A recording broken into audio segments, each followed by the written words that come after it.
नमस्कार दोस्तों, मैं हूं विक्रम और आप देख रहे हैं हमारा चैनल नियर बाय स्टडी। और आज की इस महत्वपूर्ण वीडियो में मैं आप लोगों के लिए लेकर आया हूं 2011 के जनगणना के अनुसार भारत। जी हाँ, तो 2011 के जनगणना के अनुसार भारत और भारतीय जनगणना के 2011 से संबंधित कुछ महत्वपूर्ण प्रश्न। जी हाँ, तो कुछ महत्वपूर्ण प्रश्न जो कि हमारे चल रहे एसएससी के, जी हाँ, तो एसएससी के एमटीएस एग्जाम्स में लगातार बार बार, जी हाँ, तो लगातार बार बार जनगणना से प्रश्न पूछे जा रहे हैं। जी हाँ, तो लगातार बार बार ही जनगणना से जो है प्रश्न पूछा जा रहा है। तो इस वीडियो को देख लीजिए और आप एग्जाम देने जाइए। यानी कि अगर आपका एग्जाम है तो इस वीडियो को देखकर जरूर जाइएगा, क्योंकि ये आपको एक नंबर तो दिलाने में बहुत ही ज्यादा सहयोगी साबित होने वाला है। जी हाँ, तो एक नंबर तो आपको पक्का ही दिला देगा। जी हाँ, तो इस 10 मिनट के अंदर में आपको एक नंबर पक्का ही दिला देगा ये वीडियो, क्योंकि जनगणना से हमारे एग्जाम्स में लगातार बार बार ही जो है प्रश्न पूछा जा रहा है। तो दोस्तों, इस वीडियो में आगे बढ़ने से पहले मैं आपको बताना चाहूंगा कि जिन लोगों ने हमारे चैनल नियर बाय स्टडी को तो सब्सक्राइब नहीं करा है,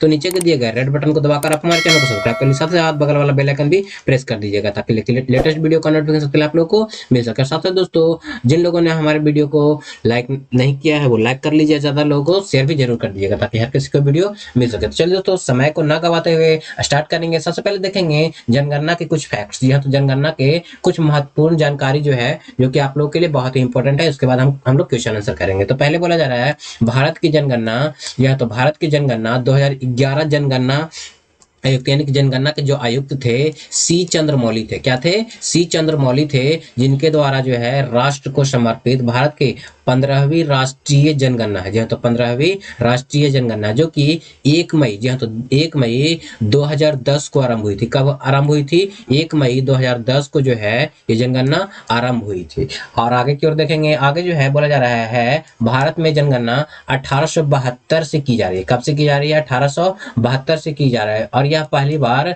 जब बायोमेट्रिक जानकारी एकत्र की गई थी। यह पहली बार है जब जो है बायोमेट्रिक रूप से जानकारी एकत्र की गई थी। अभी अगला फैक्ट जो है कहा जा रहा है भारत की जनगणना 2011 में 2 चरणों में पूरा हुआ था। कितने चरण में पूरा हुआ था? तो 2 चरण में पूरा किया गया था। अंतिम, यानी कि अंतिम जारी प्रतिवेदन के अनुसार, जी हाँ, तो अंतिम जारी प्रतिवेदन के अनुसार भारत की जनसंख्या, यानी कि 2001 से लेकर 2011 एक दशक के दौरान जो है आपका 18 करोड़, जी हाँ, तो 18 करोड़ 14,55,986 से बढ़कर, जी हाँ, तो 986 से बढ़कर 1 अरब 21 करोड़, जी हाँ, तो 1 अरब 21 करोड़ 8,54,977, यानी कि लगभग जो है कितना कहेंगे, 121 करोड़। जी हाँ, तो ध्यान दीजिएगा, 121 करोड़ हो गई। और भारत ने, जी हाँ, तो भारत ने जनसंख्या के मामले में अपने दूसरा स्थान प्राप्त कर लिया। अगर बात करें, अगर करंट की बात करें, तो 2023 की जनगणना के अनुसार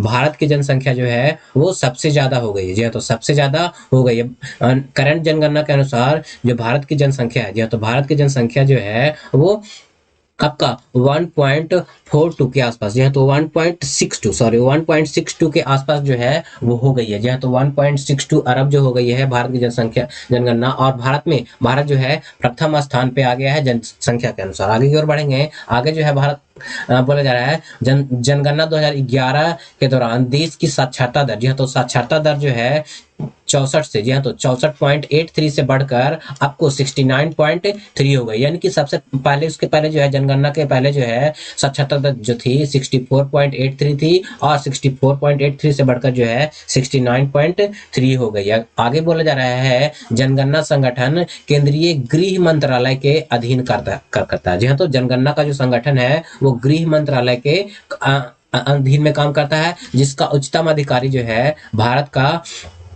महान पंजीयन होता है। जी हाँ, तो भारत का महान पंजीयन एवं जनगणना आयुक्त जो है इसका उच्चतम अधिकारी होता है। अगर बात करें भारतीय संविधान की धारा 246 के अनुसार, जी हाँ, तो 246 के अनुसार देश की जनगणना कराने का दायित्व सरकार को सौंपा गया है। किसको सौंपा गया? सरकार को सौंपा गया। अगर बात करें जनगणना 2011, जी हाँ, तो जनगणना 2011 का शुभांकर, तो शुभांकर जो था वो प्रागणक शिक्षिका थी। जी हाँ, तो प्रागणक शिक्षिका थी। और इसका आदर्श वाक्य जो है हमारी जनगणना हमारा भविष्य, यानी कि 2011 का जो थीम वाक्य था वो क्या था? हमारी जनगणना हमारा भविष्य जो था वो थीम वाक्य था। अगर हम आगे बढ़ते हैं तो अब हम लोग आगे बढ़ेंगे और देखेंगे भारत की जनगणना के 2011 पर आधारित कुछ महत्वपूर्ण प्रश्न जो कि हमारे एग्जाम्स में दोहराए जा रहे हैं। तो पहले बोला जा रहा है 2011 के जनगणना के अनुसार भारत का लिंगानुपात कितना था। तो भारत का लिंगानुपात जो है वो आपका 933, जी हाँ, तो 943 जो है वो भारत का लिंगानुपात है, जहां पे 1000 प्रति पुरुष पर जो है आपको 943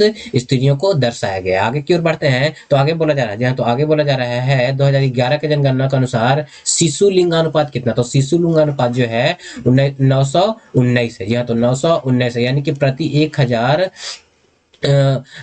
आपको बच्चों बच्चियों पे प्रति 919 बच्चे हैं। आगे की ओर बढ़े तो आगे बोला जा रहा है हमारा किस केंद्र शासित प्रदेश का लिंगानुपात सर्वाधिक है। तो अगर बात करें तो पुदुचेरी का जो लिंगानुपात जो है वो सबसे कम है। अगर आगे बात करें तो जनगणना 2011 के अनुसार भारत का एक दशकीय वृद्धि दर कितना है, यानी कि एक दशक यानी कि 10 सालों में भारत का वृद्धि दर कितना हुआ। तो 17.7% यानी कि 17.7% जो है वो आपका भारत का दासकीय वृद्धि दर है। आगे की बात करें तो आगे है जनगणना का अध्ययन क्या कहलाता है। तो जनगणना का अध्ययन जो है वो आपका डेमोग्राफी कहलाता है। क्या कहलाता है? डेमोग्राफी कहलाता है। आगे की ओर बढ़े तो आगे है देश में नियमित जनगणना कब से शुरू की गई। तो 1881 ईस्वी से जो है नियमित जनगणना शुरू की गई। अगर आगे की ओर देखें तो आगे है भारत की कुल जनसंख्या कितनी है। तो भारत की कुल जनसंख्या की बात की जाए तो 121.08, यानी कि भारत की जनसंख्या जो है लगभग कितना 121 करोड़ से ऊपर है। कितना है? 121 करोड़ के ऊपर है 2011 के जनगणना के अनुसार। आगे की ओर देखेंगे तो बोला जा रहा है भारत की कुल साक्षरता दर कितनी है। जी हाँ, तो भारत की कुल साक्षरता दर कितनी है 2011 के जनगणना के अनुसार। तो ये 73%। जी हाँ, तो 73% जो है भारत की जनगणना है 2011 के जनगणना के अनुसार। आगे जो है बोला जा रहा है भारत की जनगणना का महान विभाजक वर्ग कौन सा माना। तो भारत की जनगणना का महान विभाजक वर्ग जो है वो आपको 1921 ईस्वी को माना जाता है। अगला प्रश्न है भारत की जनगणना का लघु विभाजक वर्ष किसे कहा जाता है। तो ये 1951 को लघु विभाजक वर्ष कहा जाता है। अगला प्रश्न जो है कहा जा रहा है भारत की जनगणना, जी हाँ, तो भारत की जनगणना का शुभांकर क्या है। तो भारत की जनगणना का यानी कि 2011 का जनगणना का शुभांकर क्या है। तो प्रगणक शिक्षिका, जी हाँ, तो प्रगणक शिक्षिका जो है वो भारत की जनगणना का शुभांकर है 2011 के अनुसार। अगला प्रश्न है भारत की जनगणना का घनत्व कितना रहा, यानी कि 2011 के अनुसार जो है घनत्व जो है कितना रहा। तो 382 व्यक्ति प्रति वर्ग किलोमीटर। जी हाँ, तो 382 व्यक्ति प्रति वर्ग किलोमीटर जो है वो आपका भारत का रहा। अगर बात करें सबसे ज्यादा घनत्व कहाँ है, तो सबसे ज्यादा घनत्व जो है बिहार में। जी हाँ, तो बिहार का घनत्व जो है वो 2011 के जनगणना के अनुसार सबसे अधिक है। अगला प्रश्न जो है कहा जा रहा है भारत की, जी हाँ, तो भारत की पुरुष साक्षरता दर कितनी है। तो भारत की पुरुष साक्षरता दर की बात की जाए तो 80.9%। जी हाँ, तो 80.9% जो है भारत की पुरुष साक्षरता दर है। अगला प्रश्न जो है कहा जा रहा है भारत का प्रथम जनगणना का कमिश्नर कौन था, यानी कि भारत में जो प्रथम जनगणना हुआ था तो उसका कमिश्नर कौन था। तो डब्ल्यू प्लाडेन। जी हाँ, तो डब्ल्यू प्लाडेन जो था भारत का जो जनगणना हुआ था पहली बार उसका कमिश्नर था। अगला प्रश्न जो है कहा जा रहा है भारत की महिला साक्षरता दर कितनी है। 2011 के जनगणना के अनुसार भारत की महिला का साक्षरता दर कितना है। तो 64.6%। कितना है? 64.6% जो है भारत की महिला का साक्षरता दर। अगर बात करें भारत की वार्षिक वृद्धि दर कितनी है, जी हाँ, तो भारत की वार्षिक वृद्धि दर जो है 1.64 है। जितना, जी हाँ दोस्तों, भारत की वार्षिक वृद्धि दर जो है 1.6%। अगर आगे की बात करें तो आगे बोला जा रहा है भारत के किस राज्य में जनसंख्या सबसे अधिक है। जी हाँ, तो सबसे अधिक जनसंख्या की बात करेगा तो उत्तर प्रदेश में हो जाएगा। जी हाँ, सबसे अधिक जनसंख्या की बात करेगा तो उत्तर प्रदेश हो जाएगा 2011 के अनुसार। और सबसे अधिक घनत्व की बात करेगा, किसकी बात करेगा? घनत्व की बात करेगा तो आपका बिहार हो जाएगा। क्या हो जाएगा? बिहार का घनत्व जो है 2011 के जनगणना के अनुसार सबसे अधिक है। आगे बोला जा रहा है भारत के किस राज्य में जनसंख्या सबसे कम है। तो सबसे कम जनसंख्या जो है आपको अरुणाचल प्रदेश में है। तो सबसे कम जनसंख्या अरुणाचल प्रदेश में हो जाएगा। अगला प्रश्न है भारत के किस राज्य में महिला लिंगानुपात सबसे कम है। तो सबसे कम में महिला लिंगानुपात जो है वो आपका हरियाणा हो जाएगा। जी हाँ, तो हरियाणा हो जाएगा। बोला जा रहा है भारत में किस राज्य में महिला लिंगानुपात सर्वाधिक है, यानी कि सर्वाधिक जो है वो केरल में है। कहाँ है? सर्वाधिक महिला लिंगानुपात जो है वो आपका केरल में, यानी कि जो है केरल में 1000 प्रति पुरुष के ऊपर जो है 1020, 2011 के जनगणना के अनुसार 1020 के आसपास जो है वो महिलाएं हैं। अगला प्रश्न जो है कहा जा रहा है भारत के वर्तमान जनगणना आयुक्त कौन है? तो डीसी चंद्रमौली। जी हाँ, तो डॉक्टर सी चंद्रमौली जो है 2011 के क्या थे? आपके जनगणना आयुक्त है। अगला प्रश्न है भारत की जनगणना में कितने वर्षों के बाद होता है? भारत की जनगणना जो है आपको कितने वर्षों के बाद होता है? तो आपको 10 वर्षों के बाद होता है। जी हाँ, तो 10 वर्षों के बाद होता है। अगर बात करें भारत में सबसे अधिक साक्षरता कहाँ है? तो सबसे अधिक साक्षरता जो है आपको केरल में ही हो जाएगा। जी हाँ, तो केरल में जो है भारत की सर्वाधिक साक्षरता पाई जाती है। अगला प्रश्न जो है बोला जा रहा है भारत में पहली जनगणना कब शुरू की गई थी? तो भारत में पहली जनगणना जो है वो आपको 1972 ईस्वी, सॉरी 1872 ईस्वी में जो है भारत में पहली बार जनगणना शुरू की गई थी। अगला प्रश्न जो है भारत में पहली बार जाति आधारित जनगणना कब की गई थी? बहुत ही ज्यादा इंपॉर्टेंट है ये हमारे लिए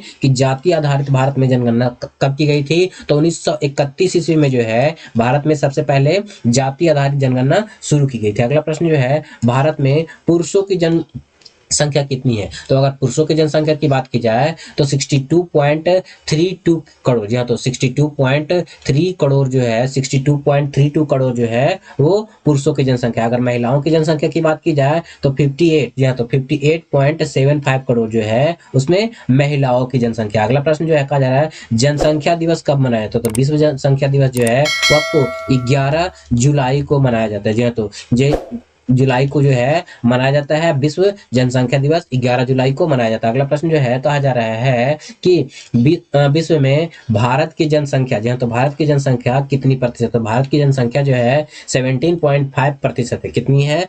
विश्व में जो है भारत की जनसंख्या जो है आपको कितना है? 17.5% है। अगला प्रश्न जो है बोला जा रहा है स्वतंत्र भारत का प्रथम जनगणना कब हुआ था? स्वतंत्र भारत का प्रथम जनगणना जो है 1951 ईस्वी में। कब किया गया था? 1951 ईस्वी में जो है स्वतंत्र भारत का प्रथम जनगणना, क्योंकि भारत जो आजाद हुआ था 1947 को हुआ था। कब हुआ था? 1947। और अगर दार्शनिक जनगणना की बात करें तो 1941 के बाद। कब? 1941 के बाद जो है 1951 में हुआ। तो 1951 वाला जो है वो प्रथम स्वतंत्र भारत का जनगणना हो जाएगा। अगला प्रश्न है स्वतंत्र भारत के प्रथम जनगणना आयुक्त कौन थे? जी हाँ, तो स्वतंत्र भारत के प्रथम जनगणना आयुक्त कौन है? तो कौन थे? तो R.A. गोपालास्वामी। जी हाँ, तो R.A. गोपालास्वामी जो थे स्वतंत्र भारत के प्रथम जनगणना आयुक्त थे। तो दोस्तों आप लोग बताइए कि आप लोगों को ये वीडियो कैसा लगा? अगर अच्छा लगा हो तो इस वीडियो को लाइक कर लीजिएगा और ज्यादातर लोगों को शेयर भी जरूर कर दीजिएगा। और साथ ही दोस्तों जिन लोगों ने हमारे चैनल नियर बाय स्टडी को सब्सक्राइब नहीं करा है तो नीचे के दिए गए रेड बटन को दबाकर आप हमारे चैनल को सब्सक्राइब कर ले, साथ साथ